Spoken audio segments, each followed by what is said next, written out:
Maithili express की शानदार प्रस्तुति।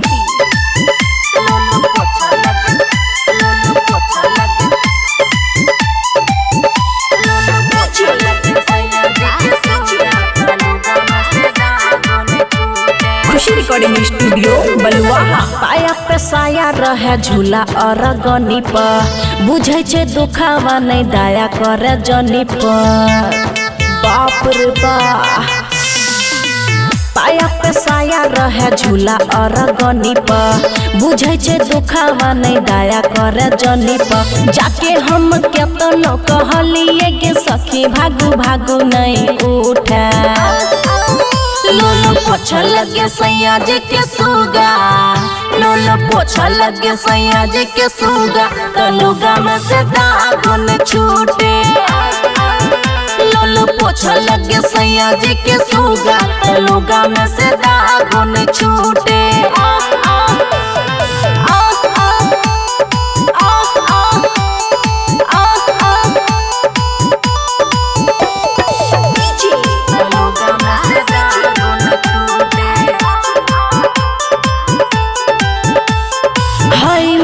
जोर कमजोर भेल जब से 2 दिन से दूधवा नहीं पील कहे तब से।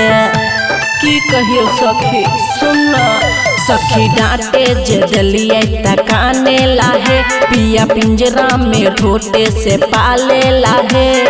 हाला है दू ताला पर करे छे यूरी यूरी बोले जागो नहीं सूते। लोलो पोछा लगे सैया जी के सुगा, लोलो पोछा लगे सैया जी के सुगा, तलुगा में से दागुन छूटे।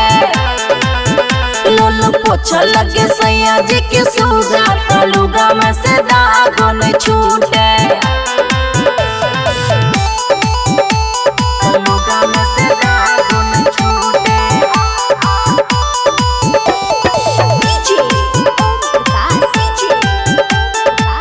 मिक्स बाय अमन अके। सैया जी ललित लब देखी देखी हंसे, दुखवा कपारे चढ़े लागल न से लगे पगली बनाई देते खुशी के हो। हमें रखबे नहीं सखी अब खुशी से हो। रही गेले कपड़ा है भीजल भटार मुहला जो नहीं सूखे। लोलो पोछा लगे सैया जी के सुगा, लोलो पोछा लगे सैया जी के सुगा, तलुगा में से दागुन छूटे।